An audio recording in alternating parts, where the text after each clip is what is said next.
best of the best. And Garry, like you say, is analyzing, getting prepared.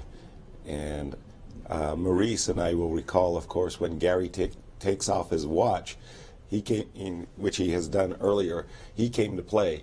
And when he put the watch on, it meant the game was over. And there we have, they're off. And it looks like he's playing a modern. Pert defense.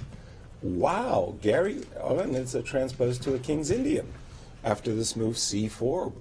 Strange that Wesley didn't go for some other lines. And it hasn't. Bishop It's G4 Bishop by G4. Garry, taking the position into original lines. This move, not the common move.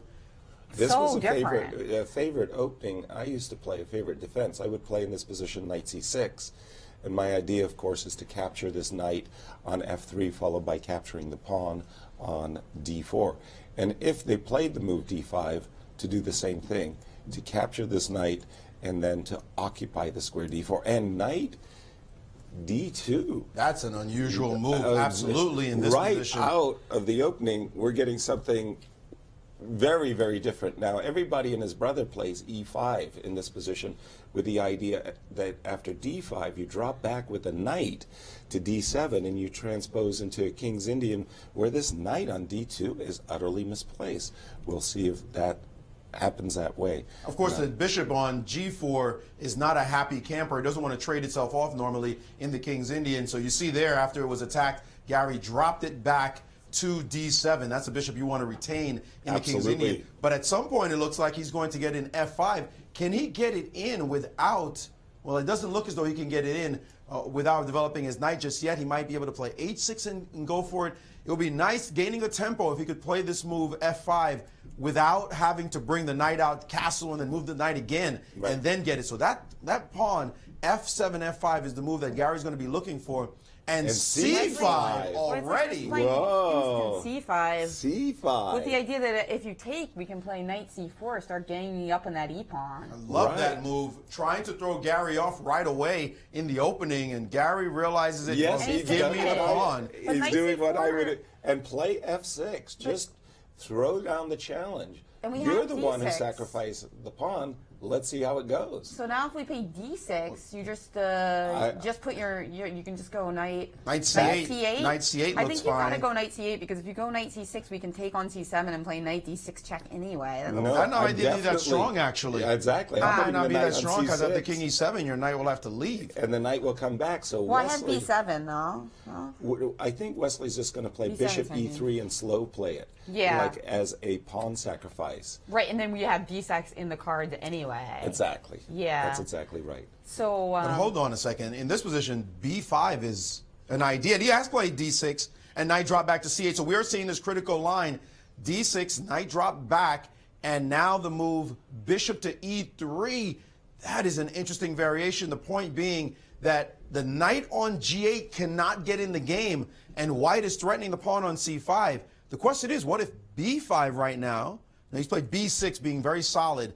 b5 didn't lead anywhere, but this move b6 after castles, white is way ahead in development. Black has to figure out how to unravel his pieces. Well, it's very simple, Maurice. You just play knight h6 in such positions. You bring your knight to f7, and you quickly, and I mean quickly, get your king out of the center. And again, these pieces on the king side, white's pieces, the bishop on e3, bishop on e2, knight on f3, are not major actors in this type of structure where black is blockading with his pawns on e5 and c5. Personally, it's easier to play Wesley's position, but I actually like black's extra pawn. And Garry's played the move bishop to c6, very attacking cagey. the pawn.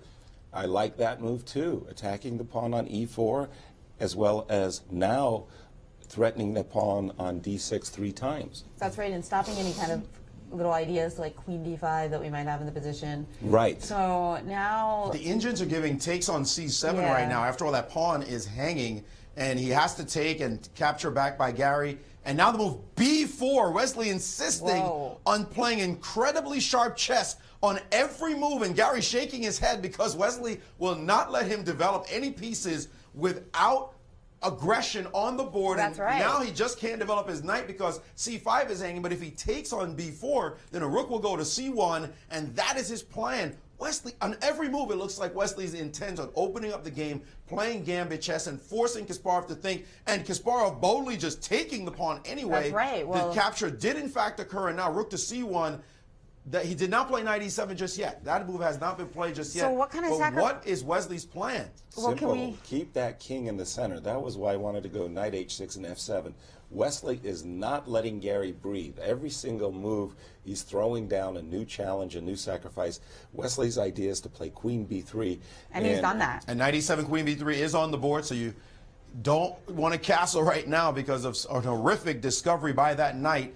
Exactly. The queen on the long diagonal, preventing the king from castling. How will he get out of the center?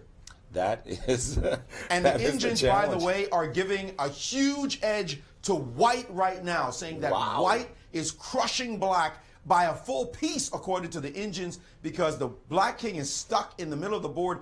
h6, that's not making any progress in this position. Well, how do we build up the position as white? We could just play rook to d1, rook to d1. I like that. Just play rook d1, and at some point you got to be careful about us removing the knight from c4 and sticking a bishop on b5. That is absolutely right. This position is huge for white. Full compensation for 2 pawns down. 2 pawns down. And rook d1 was played. But the question is, I'm trying to get into Garry's head. What was he thinking about with this move h6? He can't be thinking about playing f5, opening up the position to the better army. Death. No. So what was? Well, he's played b5 here. b5 now on the board. The engines give that as totally lost. Knight takes b5 and bishop b5. Bishop b5. What is this about? Wow. More sacrifices. The engines gave knight a5 is completely crushing, but this is bad as well. This is also bad. That c6 bishop. We're threatening bishop c6 and queen e6 check. What about just queen e6 right now as exactly. well? Everything is bad for him. He just played rook to b8, forcing the trade. It looks like queen e6 won't work right now, but there's got to be a death blow.